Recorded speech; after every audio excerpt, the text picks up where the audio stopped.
feliz. Então,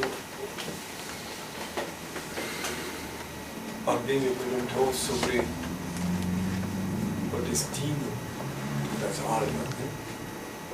Claro que cada um pergunta de uma maneira.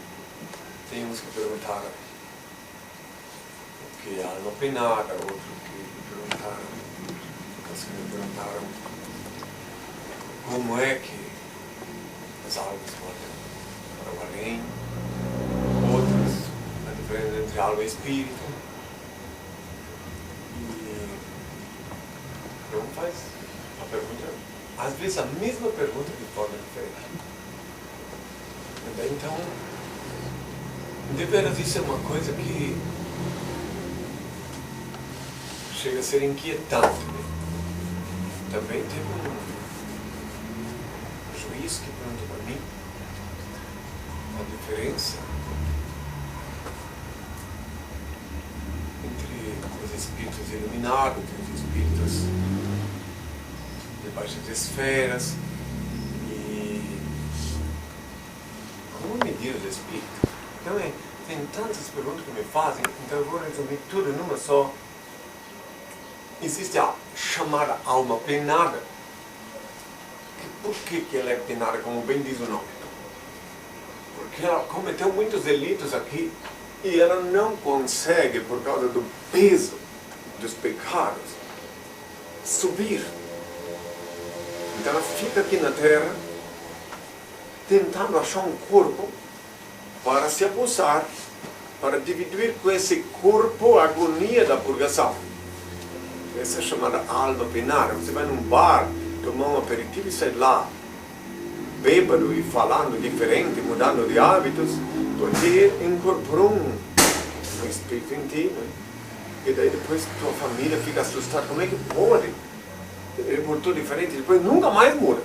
Daí a pessoa é obrigado a voltar lá a tomar de novo, fica aquela, isso é alma penada. Outro também comete crime, pessoa que era honesta, de repente torna-se um delinquente. Cada tipo de pessoa diferente, incorporando um espírito diferente. Então, agora, em resumo, para responder a pergunta que me fizeram, aqui para todos vós, porque eu achei interessante falar aqui, sobre a origem de todos os espíritos. Inclusive, esse juiz falou para mim, como é que fica? Nós, há 2000 anos, não tinha nem 10% dos habitantes da Terra. Ele ficou estupefato quando eu expliquei que todas essas almas que estão, 6 bilhões de almas que tem ocupando um corpo aparentemente humano, já existiam. Só que antes eles habitavam um corpo quadrúpede, ou enfim, eles andavam de 4. De tanto o ser humano violar a lei, e em violando a lei, praticando a procriação desordenada, chegou um ponto que não existe mais espírito evoluído para reencarnar. E então, coincidentemente, nesse mesmo ponto que não tem mais espírito evoluído para reencarnar, por coincidência, entre aspas, também se vê falar que tem certos animais em extinção. Não vem falar. Então eles reencarnam num corpo saído do ventre de uma mulher e ainda não evoluíram. Logo, em consequência da precocidade da reencarnação com indumentária humana, eles são um protótipo humano, são um biotipo aparentemente humano, mas cujo espírito, por não estar ainda evoluído, tem uma tendência a cometer delitos, a violar as leis terrestres e as de Deus. Eu expliquei tudo isso para ele, poxa, ficou com os olhos desse tamanho, né? Ele disse, eu não tinha pensado nesse lado. Então, queria explicar que quando o espírito, a vantagem de viver dentro da lei, a vantagem de poder estar em harmonia com o Pai Celeste, a vantagem de estabelecer a simbiose com Ele. Só que tem que ter alguma vantagem para a pessoa viver dentro da lei, senão ninguém, né? Todo mundo vai ficar fora da lei, a maioria. A vantagem é que quando você desencarna, não tem tanto peso sobre o corpo espiritual, sobre Teu espírito não tem tanto peso de pecados e pode subir e aproximar-se do Pai Celeste. E aqueles que pecam muito são obrigados a ficar aqui esperando para reencarnar, e como é muito agonizante purgar sem corpo físico, tem que captar um corpo, tem que transmigrar para um corpo de algum incauto que vai ajudar a pagar a dívida karmática. Deu para entender? E de repente a pessoa muda de condição e ninguém sabe por quê. Muda o comportamento porque vem um espírito que está uma alma penada que incorporou nele. E daí começa a mudar os hábitos. Começa, às vezes um homem que era apaixonado pela esposa dele começa a maltratá-la e tudo. De repente assim. E não sabem por quê. Porque o espírito que transmigrou, já que ele não conseguiu suportar o peso da purgação em estando sem corpo e não podendo subir, ele tem que arranjar um corpo de algum incauto para incorporar. Daí aquela agonia. E quando o corpo que ele focou para encarnar, para tomar posse, também tem um espírito forte que resiste, aí a briga dos dois corresponde à epilepsia que vós conheceis. O choque dos dois espíritos. Pluf, cai. Então é isso. Agora, então daí me perguntaram antes de seguir.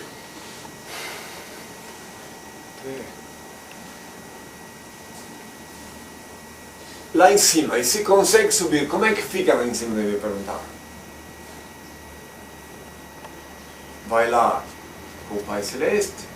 Eu expliquei, e vocês explicam, que o Pai, o nosso Pai Celeste, é a grande alma, para simplificar. E os filhos são pequeninas almas, como se fossem pequeninos pedaços do Pai. É o macrocosmos e o microcosmos. Ele é o macrocosmos e vós sois os microcosmos, que sois uma partícula do cosmos. Então, quando conseguis transitar aqui na Terra sem grandes violações da lei, grandes delitos, podeis subir até próximo do Pai Celeste, dentro da lei da igualdade, que consiste unicamente em distribuir-se desigualmente a desiguais na medida em que se desigualam, chegareis próximo do Pai Celeste, ou, quiçá, de acordo com... Muito raramente alguém consegue aproximar-se de uma vez e tornar-se com ele uma só coisa. Tudo depende do grau evolutivo de cada um. No caso dos evangélicos, quando a pessoa cai lá, aí a explicação é quase a mesma, não é. Deixa eu explicar como acontece. Tu estás lá, eu já vi pela televisão. Então você vai lá e o pastor lá, o velhaco lá diz, sai demônio, né? Daí na hora que ele diz sai demônio, a pessoa desmaia, né? Cai. Porque quando ele diz sai demônio, é que as pessoas, porque são ignorantes, não enxergam. E não têm também ajuda de Deus, porque já foram para longe de mim, longe do meu Pai, foram buscar, eu disse, orai e vigiai que ninguém vos engane. Porque falsos cristos, falsos profetas virão em meu nome, em nome de Jesus, enganarão a muitos até os eleitos, se possível fosse.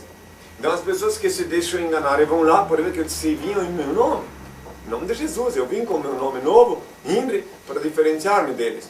Então o que acontece? A pessoa vai lá, na hora que ele diz sai demônio, quem olha lá não vê que ele está dizendo sai demônio, tem um monte de demônio com ele. Ele diz sai demônio e bota a mão na cabeça do pobre diabo e daí o demônio vai para lá, e por isso que ele cai. Deu para entender? Ele sai demônio, e daí bota a mão na cabeça da pessoa, aí eu vejo sair até aquele espírito e pousar naquela cabeça, aí ocorre quase um fenômeno de epilepsia. Mas a diferença que ocorre é que depois que ele levanta, ele não vai cair mais, porque daí o demônio se acopla dele, ele não vai mais lutar. Daí ele vai sair dali já endemoniado e vai fazer as vontades do demônio, por isso que o demônio não vai derrubar ele mais. Deu para entender? Rendeu a ele. Daí ele fica diferente, a cara dele fica diferente. Todo fariseu tem um estigma, tem uma marca, dá para ver no rosto, entende? Quando ele é convicto. Inclusive tem pessoas que frequentam lá e que eu encontrei com eles e vi que não eram fariseus. Por quê? Porque ainda não eram convictos, deu para entender? Tem pessoas que estão indo lá por interesse, às vezes porque um médico que vai lá no meio dos fariseus para ter clientes de lá, um advogado que vai lá para ter clientes de lá. Daí eu vejo no rosto dele que não tem o estigma de fariseu. Ele é um espertalhão, um malandro, que vai lá pescar no açude dos fariseus, mas não é fariseu. Agora, quando ele se torna fariseu, ele fica com estigma. Fica ou não fica? Vocês veem? Sabem identificar? Tá. Ele fica com a marca. A marca que está previsto na Bíblia. E daí a linguagem dele passa a ser igual a dos fariseus. Daí ele não quer mais saber de nada, só fala aquelas coisas, sempre aquelas coisas, né?